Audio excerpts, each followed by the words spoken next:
Hey, everybody. Welcome back to the podcast. Today, I'm super happy to have Ben Laude on. Ben, welcome to the show and thanks for being here. Thanks for having me, Michelle. So, we got in touch through Pokey, our podcast producer, and he was like, you've got to have Ben. Ben has so many cool things to tell you about. He's got all these different projects. He's a pianist. We love pianists. Pokey has his own podcast now about him. And I don't know if you know Walter. They just like sit around and they talk That's about. how I know Pokies, because of Oh, Walter. really? I met Walter at a piano camp in Oh, fun. Okay. 2006. Yeah. I missed that part of the story. Anyway, I love their podcast because they just sit around and talk about nothing, and it's actually hmm so interesting. Some of the best podcasts have no point. Yes. Yeah, absolutely. Because you get to learn a little bit more about how they think.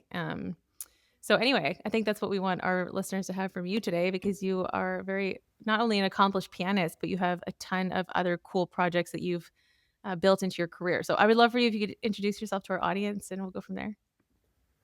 Well, I'm Ben. I'm a classical pianist and music teacher, first and foremost, and it's turned into a career of content creation in various ways. So I have a YouTube channel.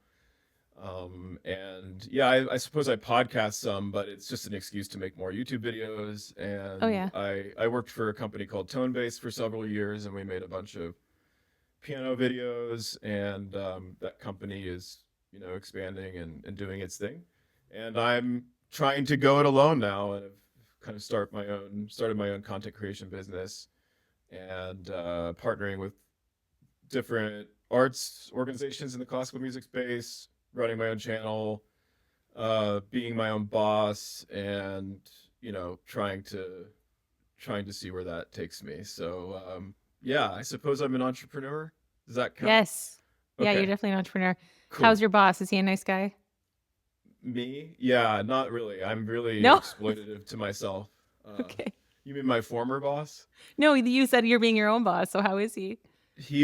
Yeah, no, he's not good. He overworks me. Yeah. He over assigns me things because he's overly optimistic about how long it takes to get things done. I mean, it's actually some kind of pathology, I think, that he has. So I have meetings with him a lot inside of my head, Sure. and they always end up with grand ideas that are supposed to be executed on really short time spans, and it never works out. But then we just keep chasing the tail and doing it again. Yeah, So because you have executed quite a bit. I mean, you have I think, how many channels do you have right now? I know you have the Chopin project.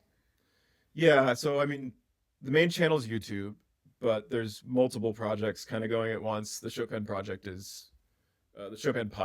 is kind of in its culminating phase, and I just had to quit my Slack, which I feel like is relevant because I was being bugged By your um, boss? my coworkers who I've just hired to help me actually kind of bring this whole Chopin podcast to its denouement. So the Chopin competition is in October. I'm not Yes. sure when this is airing, so I'll Probably speak. in October, actually. So this month, Okay, so I'll speak in yeah. the present tense. Check me out right now. I'm in Warsaw hosting the International Chopin competition on their channel, Chopin Institute's channel. I'm one of the Cool. studio hosts, and that came about because I did all this Chopin podcasting. But through this 16-part, 30 something hour series that I've edited more or less all by myself, both video and audio formats, with dozens of guests. The main star is Garrick Olson, the great concert pianist and Chopin player. Through it all, I realized I created this big library of like Chopin knowledge in video form, in multimedia form, and it needed a reference tool. So I have some people helping me just generate the transcripts, proofread them, and a web developer who's built an app so that you can go to the Chopin podcast and look up any given Chopin piece during this competition. And rather than just a block of text, you'll be directed to that time-stamped moment in the Oh, podcast smart. and have Garrick Olson, sort of demonstrate this piece and show you what's interesting about it. So, and also many secondary references from the podcast because I had other guests talking about all the same pieces. So, I've thought I would grow sick of Chopin by this point, but not quite. Although I am looking forward to moving beyond Chopin and returning to some other composers I love in future content projects. So So, just for everyone listening, the Chopin podcast, you said 30 hours of content. I just found it on Spotify. I actually didn't realize it was also video, so I'm going to go Mhm. check all that out. Where did this come from? The idea for this sparked with. So it started with me getting an email from one Barbara Muse, who's the director of the Chopin Foundation of the United States. And she was looking for somebody to host the US National Chopin competition, which took place in January. In So Miami, right? in Miami, she reached out to me about a year and a half ago. So it's like late spring 2024. I had just kind of left Tone Base and started my own channel. And I'd also, one of my last videos for the Tone Base YouTube channel, which I had sort of built up and grown before I decided to do my own, basically do that, my own version of that. One of the last videos I produced was called I Snuck into Juilliard to Interrogate Pianists in Their Practice Rooms. And this was a very popular video. And of course, I staged it, but I made it seem like I'm just banging on the doors of random pianists and asking them how they're practicing. And then I edited it and with the score and like if they ever talk about a certain passage I'll sort of show the details, and it was a very fun video. And Barbara saw this video and was like, I know a lot of those young musicians because they're involved in the Chopin competition and blah blah blah. Who's this Ben guy? He should be our host. So she reached out, and I was in Wow. entrepreneur phase, mental space. Well, I don't call it entrepreneur. I just call it desperate hustling. But anyway, I was on my own, and no, I was just like, I need opportunities. So if somebody invites me to be their host on of their competition, which will have live streams on their YouTube channel, and their YouTube channel is relatively small, my immediate response to them is, that's great, but I would like to help you build your channel and build, some kind of hype around this competition so that more people will actually tune in and you don't just Mhm. expect people to tune in. And so I pitched back to her this idea of, well, why don't I make a series around Chopin's works and you can sponsor it and I will put it on my channel, which I'm growing. And it can be a podcast. It'll have audio versions that we'll put on Spotify, Apple, all those platforms. And I'll also edit videos for every single moment of those interviews and scripted segments that I put together. And so I started on this, and it was supposed to take 4 months and be done before January 2025. So it was just going to be, it was supposed to be in the fall of 2024, and launched it about a year ago. And here I am still doing it because it just kept growing. I was going to make one hour episode per genre. And there's about 12 Chopin genres, so like preludes, nocturnes, ballades, scherzos, waltzes, these are the genres. There's about a dozen of them. I was like, okay, 3 months, one hour podcast a week. We'll be done by Christmas. And already the first episode was an hour and a half. By the second episode, I'm getting into two plus hour territory because I kept inviting more guests to be on these episodes. Besides Garrick Olson, there's lots of great concert pianists, scholars, and it just got really involved. And everyone was saying yes, and I couldn't say no. And I had meetings with myself, and I wasn't saying no to myself. So I just like I found out that it's very easy to move your deadlines back when you're your own boss, and that's been both a blessing and a curse. And I didn't sleep at all for most of the fall of 2024 producing this thing, but it culminated in the Miami event, which ended up being in the middle of the series. It was supposed to be at the end of the series, but it still worked out because that attracted something like 300,000 live stream viewers, not unique viewers, but still 300,000 views in 1 week. And I think their previous competition had something in the low thousands. I mean, it just Wow. completely blew it out of the water, and everyone was like, "Yeah, we're here because of the Chopin podcast." So that concept worked, and Wow. Barbara was very pleased. I'm And sure she was. while I was there, the spokesperson for the Chopin Institute in Warsaw, the epicenter, Chopin headquarters, was there in Miami, and he met me in a hotel and invited me to basically do the equivalent in Warsaw, although I'll have less control. I mean, in Miami, I was like the producer, the host before, in between, and after every single round, and I was running around with a headset, grabbing pianists, interviewing them. In Warsaw, I'll be just one host among multiple hosts for specific studio sessions during the sort of intermission of some of the breaks, or if I'm speaking in present tense right now, you can see me doing that there. But in any case, it was a big opportunity. It came about because of all this hustling.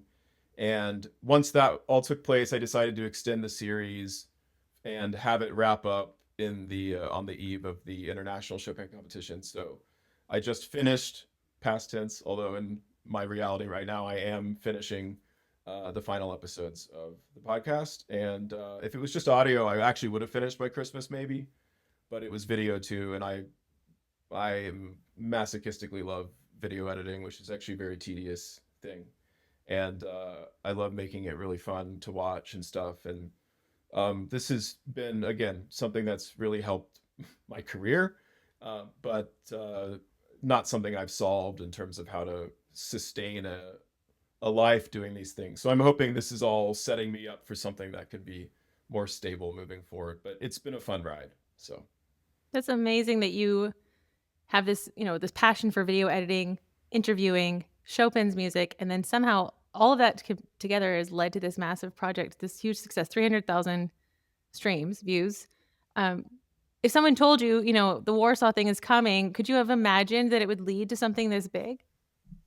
Um, Kind of, only because I'm obsessive and I had had some success at tone bass. But Okay. so I had in the back of my mind it was possible I would end up in Warsaw Okay. after doing all this. I'm somewhat ambitious, but I just try to kind of be down to earth about it. So when I embarked on all this, there is part of me that's thinking where this could lead, where it could end up. And so I'm not like, in all modesty, I'm aware that I was aware ahead of time that this could work. Otherwise, I wouldn't have done it. Yeah, but it's good to So have I a had vision. some confidence in myself, and I did have a vision, and that's what gave me the energy to do it. It was like, I know this can work. It wasn't like, let's try something out and see if people care. And I was just like, if I do this, and part of it was, I should probably talk about tone bass. Just I had the benefit of meeting a lot of great pianists and getting experience YouTubing and creating content and creating videos in different formats at this company.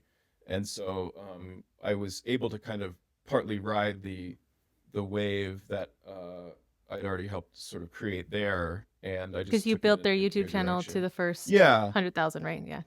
yeah. And by the way, the live streams of that Miami competition were whatever number I said, something in the hundreds of thousands. But the podcast, which again, it's very long, so these numbers are relative to the length of it too. But every episode is, averages about 2 hours. They've been longer of late, but that means for the videos, I was like, no one watches a 2 hour YouTube video, but they do watch 25 minutes, sometimes half hour long YouTube videos. So I just split up those long, Spotify podcasts into segments for their video versions. Each of those gets, an average of a few tens of thousands. Some have gotten over 100,000. And there's like 60, 70 of these little segments by now, because it's like 16 episodes times four, 3 or 4. So those have gotten over 2 million views, and the podcast downloads are over 100,000 now. So people are into it. And there's some part of me that's like, yeah, but there's still more people out there who could be, so I do have a kind of part of me that always wants to just find as many people as I can to just share this music with. It's amazing. Why do you think it worked? And how did you get the word about the podcast out in advance before this Miami competition that you said that their live stream views were so much higher because of the podcast? What was the flame on the fire? I had my channel sort of growing video by video.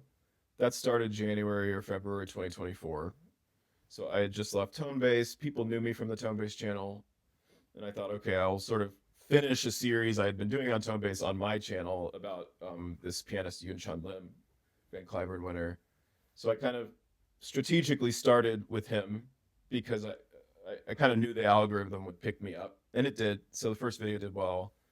And I had a couple other videos in mind that I just had a good feeling about. And I developed these instincts from trial and error at Tone Bass. I mean, I started there, and my main job was to create uh, basically lesson content, but also interview content with great pianists for their streaming platform. And for that, I mean, I would help to organize, production crew, videographers and crews, and I would sort of produce and direct these. Sometimes, show up in the interviews, help the artists with lesson plans if they needed them, things like that. And that would all go behind a paywall, but we would release different kinds of things on social media. The marketing team, I would help them with that. But it was kind of always in our minds from the start of Tonebase, which the piano platform started 2019. We were like, we got to do something with YouTube. We're a high quality video creation platform. So we started by just kind of releasing clips, shorter clips from the long form content, and that never does that well, actually, because it's not content that's made for YouTube. It's not like for Right. you, the audience. It's always like, hey, go pay for our longer version of this. So even some of them were okay, but it wasn't until I started consciously editing for YouTube that anybody started watching. It's just like they could feel that it was different. Yeah. And It's like not repurposed or something. yeah, exactly. And so I started, and I kind of always knew, um, it might work best if I eventually start hosting these and being Hmm. a mediator between the music or the artists that I'm talking to or the music I'm talking about and the audience, and just providing that kind of inviting, fun, kind of vibe to, I don't know, get people to come in the door and experience this. Some of them, it started working, and it really took off after the Clyburn in 2022 when I made this video about Yun Chun Lim, where I got just almost like a sports analyst. I like analyze his performance. I like pause the video, I break it down, zoom in on things, and highlight the score, compare him to, and everyone was just already kind of obsessed with him. And that video was something that countless people in the comments were saying they had watched 10 times because they were so obsessed with his performance. And then here's somebody like helping them understand what's so great about it, and then it made them go back and listen with with even more perspective. And so people were so thankful, and I still get approached by people or messages from people who say it was that video or those videos about Yun Chan and his Clyburn performances that first made people really want to follow my channel. And I've done a lot of other kinds of videos since then, but that really put me in a position where I felt comfortable doing that. And it was kind of in my head for a while before I ever got the courage to just be like, I might, I might make a fool of myself. I feel a little bit like an idiot doing this, but I am going to sit in my bedroom and just record myself animatedly talking about this piano concerto performance. And all the way up until when I pressed upload, I was like, this might be a total bust of a video and flop. But it didn't, and people were like really excited to see somebody so excited about music talking Yeah, about it the way I was, exactly. So that I'm glad I had, I guess, it's fearless podcast, right? So that was me being fearless. I think I was thinking I was being stupid, but some part of me was like, just do it, just see what happens, And none of this Chopin podcasting, none of my own channel, and the other collaborations that I've been lucky enough to be part of recently would have ever happened if I didn't just go for it. So So the difference between this video was you really inserting yourself as a sports commentator, as you're yeah, saying, and like analyzing the score, showing people what to listen for. You're kind of, I mean, you introduce yourself today as a music educator. So in this sense, you're really educating like tens and thousands of people about active listening, which is something that is really missing from people today. We don't get in the school system growing up. How do you view your role as educating, maybe bringing people to concerts, bringing them to the podcast? I mean, you are singularly responsible for hundreds of thousands of people of discovering this. thank you. I think it traces back to my own insecurities about loving classical music in high school, being somebody who, for I'm not necessarily proud of this, but I was conscious of not being popular in high school. And maybe if anybody was my friend, it was because I was the kid who sort of said sarcastic things in class and they thought that was funny. But I was quite shy and I played the piano, but I was on sports teams. So I kind of had, I had like my foot in these different social worlds. And I did look up to the bros. It's just like, why do people like them more than other, that's, I don't know. But also like they make fun of me for playing piano. So it was very weird. I should have just been like, screw you guys. I'm going to go hang out with my own friends over here. And I totally, um, those people would become my friends, the ones who are like, we're not hanging out with the popular kids. These jocks, they can, anyway, so this is me just psychoanalyzing myself. I think at the time I noticed that I had this private obsession with music and I didn't know anybody else who liked it, classical music. And like literally I would like drive to high school listening to Rachmaninoff's Second Piano Concerto or something. And then when I would get to the parking lot, I would like turn it to, classic rock or something, which I also liked, but I didn't want to be seen or known as or made fun of for Yeah. this Yeah. private thing. And so yeah, I mean, long story short, I'm like, be nice if I could have just rolled my windows down and kept that Rachmaninoff like blaring, and had the Yes. basketball team come up and be like, "Yo, is that Horowitz?" Whatever. But that's not the way the world works. So I think on some level, I'm like, not. I never wanted to teach or preach to the choir. I never wanted to just share my enthusiasm with my other friends who are already initiated, and people like them. I wanted to get people who didn't care about classical music or know that it was beautiful or think that it might be actually interesting and cool to learn more about. I want to get them over here, you know. And so I wanted to make videos that could potentially appeal to totally uninitiated types. And partly my just the fact that I had a sports background and I've always followed sports. It's been I suppose it's a guilty pleasure. I'm not very guilty about it though. Like I'm not ashamed. Like many of my peers are in the classical music world. You watch football? Yeah. You know, how could you? That's so vulgar. Right. And but I noticed that sports media, to a fault, to an extreme, is analyzing everything that's going on in these games, what athletes are doing. There's opinion, there's analysis, whole range. And the classical music world has a much richer culture and history, and yet seemingly no media. I shouldn't say that. There just very little media, and on almost no media that bears any resemblance to this kind of engaging style in which you don't dumb things down for people. You analyze and highlight what's going on in the X's and O's of a football game, or in the defensive formation in basketball, or what a pitcher and a catcher are, how they're communicating in a baseball game. Actually, I noticed there's a YouTuber called John Boy who makes these baseball videos, and he analyzes moments from baseball games that are really interesting for reasons that aren't readily apparent, and he shows through multiple camera angles exactly what happens, and he'll even show like audience reaction and stuff like that. And when I was making the Yunchon video, I was consciously modeling certain moments after John Boy videos where he'll zoom into the crowd and notice that this person is reacting this way, and the person next to him didn't even see what was going on. It was just it's funny, and also just adds to the viewer's interest. So at the beginning of the Yunchon video, I point out that the orchestra, who usually is kind of like, after concerto ends, they're like, yay, whatever.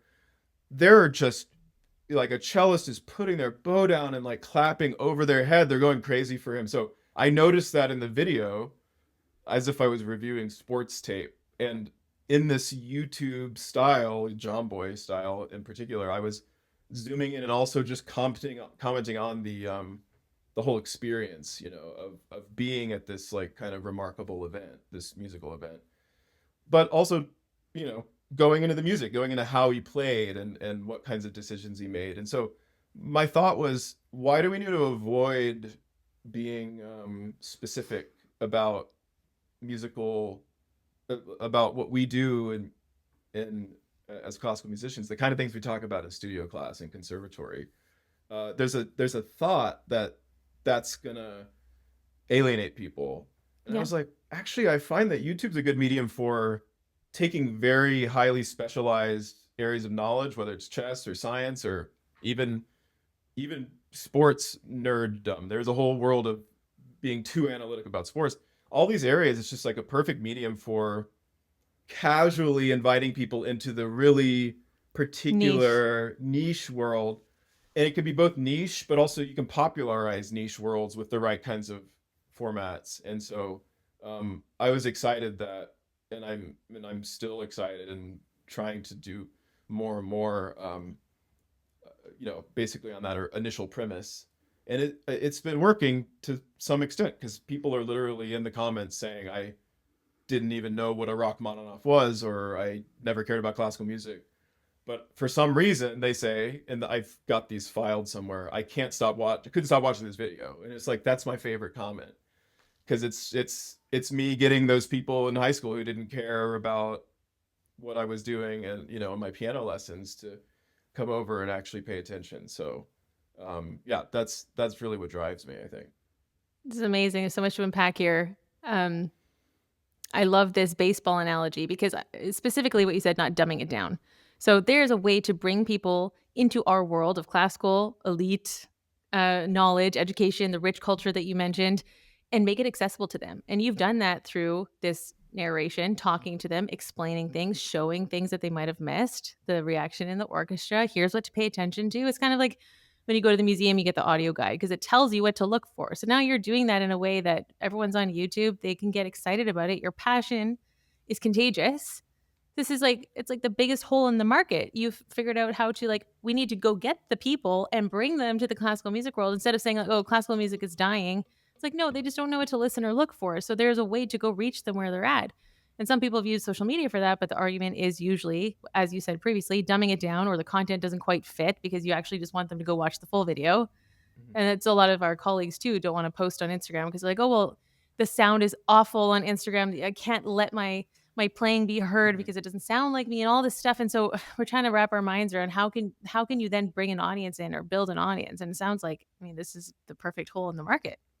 Yeah, and I don't even know if dumbing it down is exactly the right way to put it because I see a lot of strategies in classical music publicity world which they're not dumbing it down. They're not dumbing anything down, but it's just that I think the techniques for reaching people, um, there's uh, there's a lot of traditional techniques that haven't proven to reach people beyond just the traditional boundaries, if that makes sense. So, and I've gotten to know some of these publicists, through working at Tonebase and Sense, and they're interested in my work precisely because I seem to be able to help grow potentially the audience rather than what they're usually forced with, which is let's try to get all the people who are already the types who might come to a concert to come to this next one.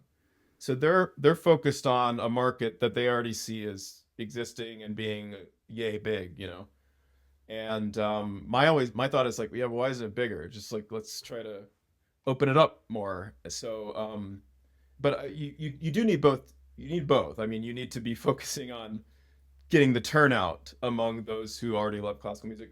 But that's the thing about the stuff I make. Those people still like it too. It's not just for the uninitiated. I have a lot of my peers and my mentors, people who are older generations, great teachers, performers. I've been lucky enough to work with some of them, or they'll reach out to me and they'll say they follow my stuff, they really like it. So that's where not compromising the on the technical side of things, but rather Yeah. making what's technical about what we do, showing what's interesting about it and what is under relatable in it. Um, and I don't think we should be. I don't think we should. We classical musicians should think that we're rocket scientists of some kind. Uh, yeah, it's like there's technical terms and we do something very specialized, but it's very human and emotional Hmm. and the things that are technical are kind of fun to teach people about, and they don't take that long to get someone to grasp them if you want to Yeah. teach a technical concept. Also, rocket science is taught on YouTube videos in a very popular way, so why can't classical music be as well? So um, sorry, I can't remember what your question was, but No, no, I uh, was just commenting on how you're keeping intelligence of what we do, what we talk about in studio class, and yet making it accessible Yeah. in opposition to what some people argue social media is, we have to make it something that everyone can understand. But you're not doing that. You're keeping the integrity. And it sounds like, I'm getting flashbacks to undergrad. We would meet once a week and go nerd out about a certain interpretation and talk through it as Mhm. the pianists of the studio. You're basically doing that in an expanded version where people can come in and be like, oh, what's this world? This is weird and interesting. And oh, maybe they want to stick around. Mhm. I mean, the example I give is chess. Although I currently not in a chess phase, I kind of go in and out of. I'm horrible at chess. I probably have a negative rating if I got on chess.com and I would immediately checkmate myself somehow. And yet, for a period of time of multiple years after Queen's Gambit came on, actually in 2020, but after that show, and I had already been interested in it. There was a big, especially during COVID, there was a big surge of chess content and chess streamers and this type, and chess commentators on YouTube who were like breaking down, games between grandmasters, a level I could never achieve, who know different lines and openings and middle game strategies that I could never even grasp, and the technical terms of which still fly over my head. And I'm sitting there in awe that there are grandmasters who have this knowledge somehow to, through some combination of experience and study and instinct, know that this move is somehow going to affect this entire game. It's just a beautiful thing. And yeah, it was definitely like YouTubers like showing that in engaging ways. There's one very famous one, Gotham Chess. I mean, Levy basically calls a chess game like it's a boxing match. So again, sports analogy. Now, chess is sort of a sport. Magnus Carlsen calls it a sport. And so it's a little different with classical music. And I'm still always thinking about this. I'm like, okay, yes, there's competitions, but people also hate competitions. No one's directly competing. It's sort of more like ice skating or gymnastics, but even there are specific technical criteria that the judges are, judging you on. So it's a little bit more objective. But nevertheless, these are extreme events that we participate in when we do live performances, especially when they're memorized and there's high stakes, and took years to get to this point. So there's a lot of parallels with the worlds of other, high performance elite domains, whether it's chess or athletics and gymnastics of different kinds. So yeah, I think I do it my way, but I think there's a whole universe of media yet to be created about music, about classical music, about music in general, for those who like music, which tends to be everybody. I don't know if you noticed, there's very few people who are like, yeah, I don't like music. Right. So, Right. and if they like music, then I think they could like classical music. Why not? Are you So, seeing anyone else take this approach of the kind of sports commentator, live hosting, getting people involved? um, I definitely am not the first piano YouTuber, and I should shout out to somebody who definitely influenced me, Nare Soul. She's Oh, got a great YouTube she went to channel. school with Deanna. Yeah. Yeah, and I actually knew her at Juilliard as well, and she it was just so funny because I have a memory of her playing in a performance class, and she was kind of reserved and unassuming, and I never would have thought she's gonna have a huge YouTube channel one day and be reaching millions of people creating. But she's somebody who is, I think, probably more introverted, but found a way to express herself in her own skin, in her own authentic personality. And she did a lot before me, certainly, that I was taking note of and studying her techniques. But she did a lot of these videos where she would show pretty quickly and in a very engaging way the aspects of a different of different composers' styles, and then have annotations with colorful adjectives describing the techniques that she was using to sort of make something sound like it's Chopin. So maybe it's Happy Birthday and you're playing it in the style of different composers. That's one of her famous videos.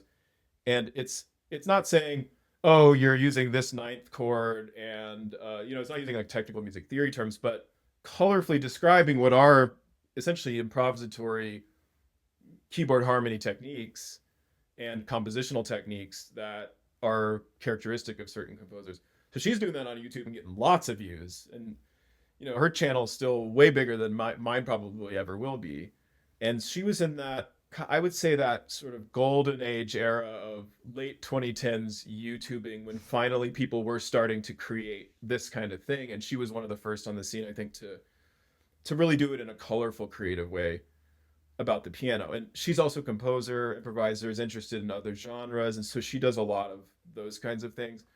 And also not just piano, she's into lots of different kinds of classical music. So, and I am too, but I've mostly restricted myself to the piano and, building my niche through that. Luckily, the piano is kind of the universal instrument, or it's the instrument that's able to stand for or have all other instruments be transcribed onto it. So it's not a bad instrument to be part of. It's also a multi-genre instrument. So if I did want to collaborate and kind of cross genre, or find people where I could maybe make a video sharing my knowledge with them, what I know, and they share from there. It's like piano's kind of the place. It's a nice playground, I think, to meet different musicians and music lovers of different types across genre too. So, yeah, I play the right instrument.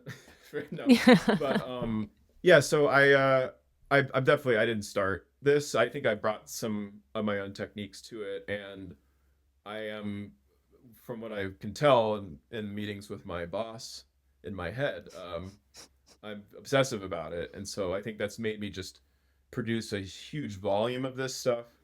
But again, I have my interests and my ways of doing it and my things I want to try out. And there's just so many, I think, in routes. And I don't, I see some other channels popping up and they're cool. And I just want, there should be more of them. And I hope those succeed, because there's just not a big enough ecosystem yet to really say that there's a network of classical music or classical piano media. It's still independent creators trying things out, and I've been lucky and fortunate to be doing that for piano and getting some attention for it. So That's amazing. So what are you looking most forward to the most in Warsaw, and how is this going to help continue to grow this world that you've created? Well, this is where I can share some of my entrepreneurial secrets. No, Ooh, you not heard it really. here first, everyone. Fearless Yes. Artist Podcast from Well, Ben it's very Laude. specific to my project, so I don't know how they'll translate to anybody, but you can get a sense for my thinking. And I hate to use the word capitalize, but it is sort of what I'm doing, and so I'm not going to hide from the term, but I'm going to try to capitalize, right? Make the most for my career. Take advantage, yes. Take advantage of the opportunity that I was given when I was invited there. And considering that this whole Chopin podcast is, I don't mind using that term, by the way, because I've worked so hard on this stuff I've been doing, and I put so much time and effort into it without any compensation. Capitalize isn't even the right word. It's me trying to finally pay myself back for all the work I've done. It's how, and we believe that musicians deserve a good living, so we're okay with talking about money too. And so I do have a Patreon. When I was at the Clyburn earlier this year, where I was invited just to kind of be there to cover the competition, I wasn't working as a partners with them, but I was media.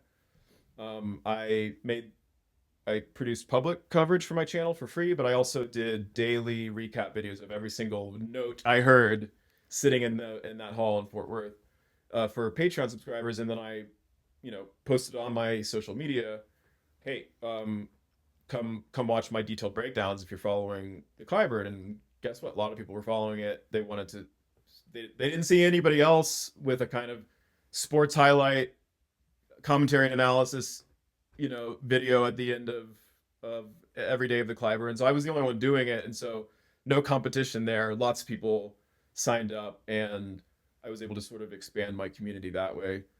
Amazing. And of course, then it's like, okay, well, now the competition's over. I have to keep, I have to retain viewers. So there was some drop off, but also I never went down. I've just kind of stayed steady since then, which means everything else I've been producing through the podcast and various sort of bonus content and other things that I make available to my Patreon subscribers has been, they're great. We have conversations inside that community, and I want that to grow even more. So part of the thought is I'll go to Poland, and even though I'm officially hosting some, I'll have time, and I'm going to make extra content commenting on the competition, some behind the scenes video interviews with competitors, maybe jury. Just there'll be a lot of special people there, and so I'll just make some stuff that's behind the paywall, and then people all have a lot of visibility from being again, maybe this is precedence. Hopefully you are watching me. Please watch. And then, it's on YouTube, Chopin Institute channel, but I'm also on YouTube. The algorithm's not stupid. It will be promoting anything I post on my channel during that time. And so all the many hundreds of thousands of people around the world attending the Chopin competition live streams should have recommended right next to them something Ben Laude posts about that competition, especially because I'm a part of it. And so the algorithm should promote that. I'm aware that that mechanism is there. And so I want to take advantage of that. And I have a sort of lineup of both public and then paywall Patreon videos that I want to come out with. I might even do live streams just for my channel after each round with different guests commenting on the results, things like that. Again, it's a little bit like Olympic coverage of the Olympics. Yeah. And Medici's there. They're actually covering the finals. And they even reached out to me and they're like, can you make little videos for our channel in which you're doing amazing. your thing? Yeah. So I'm like, I hope maybe that can even continue because, well, here I am talking publicly about this. I don't know if this would ever materialize, but they already have this infrastructure and, and they're already doing it a little bit, but like they could go even further in terms of they're already covering competitions and classical music events. How about that extra analysis, after show, right? The sort of what sports does so well, so stupid. I mean, the Super Bowl is literally 2 straight weeks of just pregame show. It's like a 2-week long pregame show. Classical music has like pre-concert lectures, I guess. Well, let's make them engaging video versions of those things, like for big events. So anyway, so experimenting while I'm in Poland with this. And then, I built out this resource that I was mentioning at the very beginning of the podcast so that people following the competition can also look up through what we're calling the Opus Index on the Chopin podcast. Oh, someone's playing a nocturne, B major nocturne. I don't know that one. Go to the Opus Index, type it in. Boom. You have Garrick Olson talking and demonstrating beautifully and eloquently for 8 minutes. So it's like kind of a fun companion resource to have, split screen with the Chopin competition as you're following it. That's amazing. And also merch. It's kind of like Tone Base on steroids, right? Oh, you have merch? Yeah, I got merch. Amazing. Mugs. The sticker's really good. I haven't advertised these yet, but by October I will have. So I'm gonna jump into your Patreon just to get a coffee cup. Haven't set that up yet. So wait, but pretty soon. Yeah, we're just about to launch the merch and the sort of Patreon merch, whatever discount thing. So this is all happening, we'll be in there rapidly. So yeah, we'll grab some for our fearless artists. We'll do a giveaway on our page. I love this idea of being able to jump at the timestamp to that specific spot, because once again, it's like we will teach you whatever you want to know, and we're going to make it so accessible, and this is the easiest way for you to do it. And I mean, I think it's a brilliant idea, the sportscaster commentary thing for classical music. And then you can keep the hype going, as you said, 2 weeks before, and then it can go across any competition. Doesn't have to just be Chopin. Like, this is a massive visibility opportunity for you and the brand and what you're doing. Yes, I hope I wish I could just retire after all this. No, I need to take a break. And part of this is like, really, really trying to, again, earn back or earn something of value, besides the value, the intangible value I feel and everybody enjoying my things and stuff like that, to make some money so that I can take a little bit of time off, reset, like just take care of myself, spend time with my wife, figure out what's next in 2026, hopefully. And I don't trust the boss up here to do this well, so I'm gonna need help, but really need to figure out how to do a version of what I've been doing in slightly more sustainable ways. I mean, one of the real risks when you go it alone like this, when you are entrepreneurial in any domain, everybody knows this and business people talk about it, but especially in classical music, where you're really um, you have to work extra hard to monetize the stuff you're doing because it's not so naturally uh, designed for that kind of payback.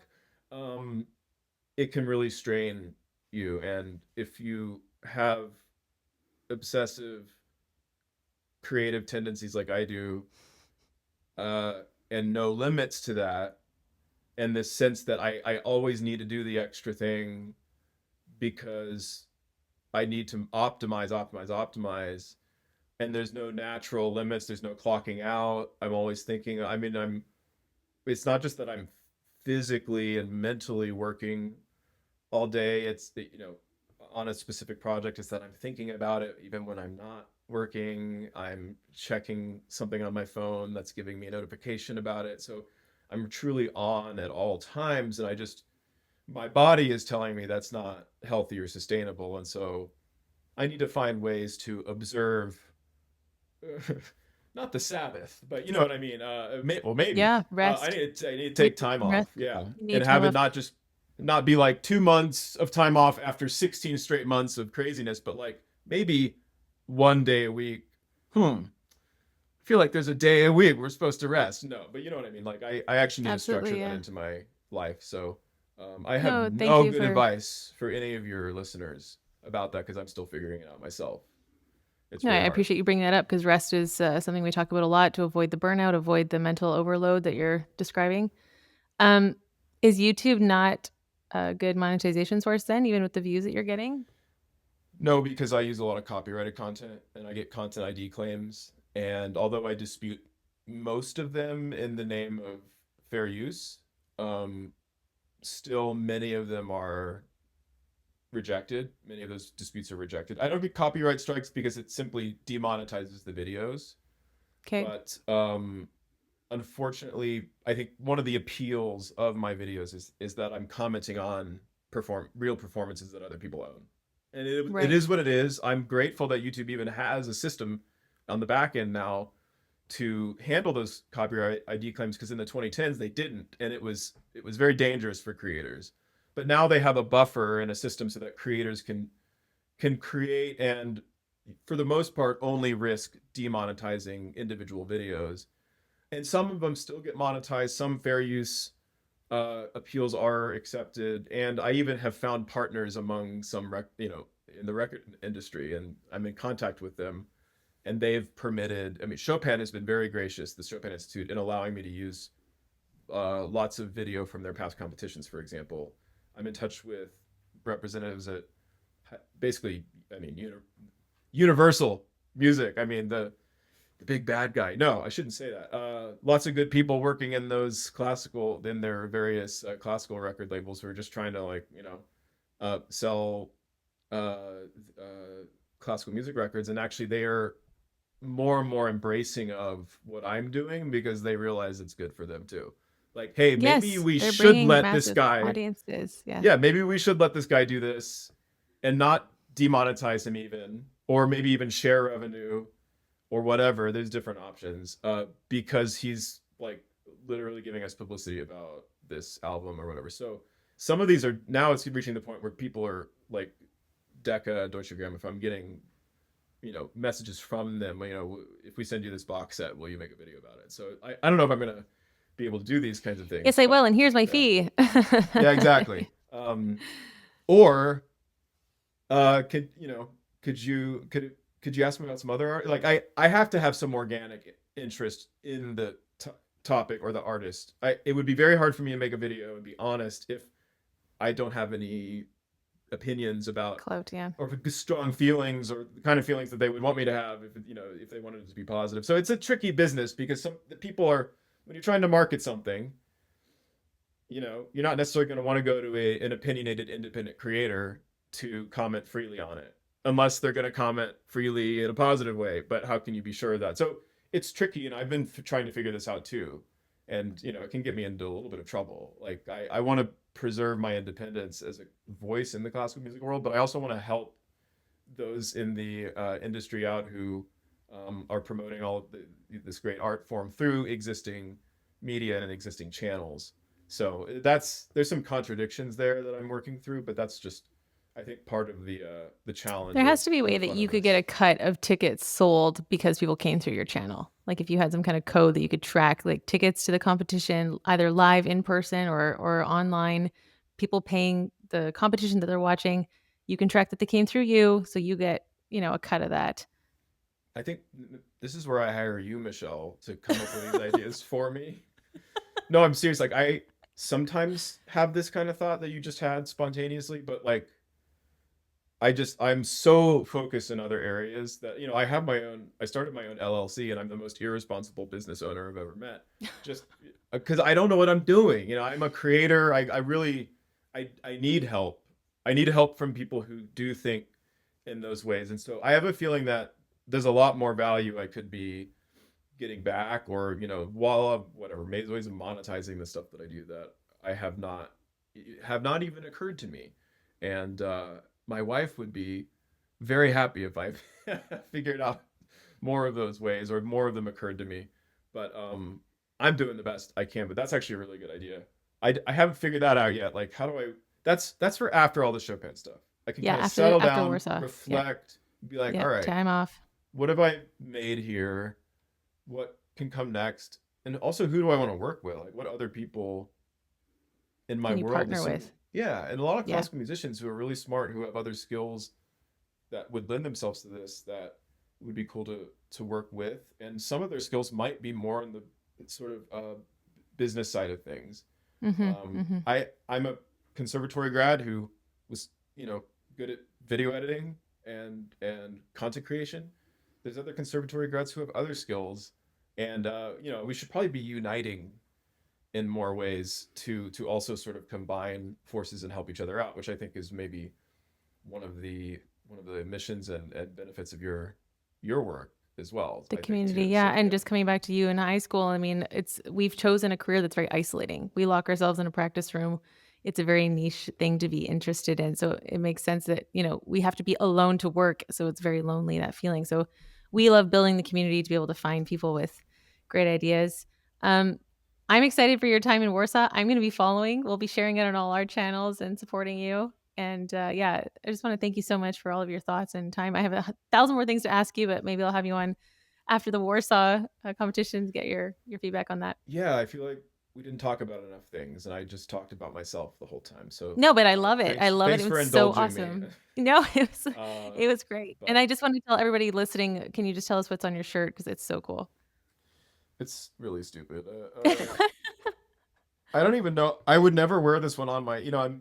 I wear my like Chopin shirts on my Okay, so he's got podcast Chopin in a episodes. cardboard box on one side, and then on the other side, Chopin's not in the box. It says "Chop out," "chop out." I guess is the Chopin, Chop out. Chopin "chop out." It's what's so I dumb love about it. the pun is that it's not even pronouncing his name correctly. It's I Chopin. guess to say, Chop whatever. in, chop out. It's Chop okay. in, It's on Chop brand. I out. love it. That's what I love. It's really dumb. But No, it's on yeah. brand. It's Chopin. It's funny. It's you. Your personal brand's going to blow up. Thank you.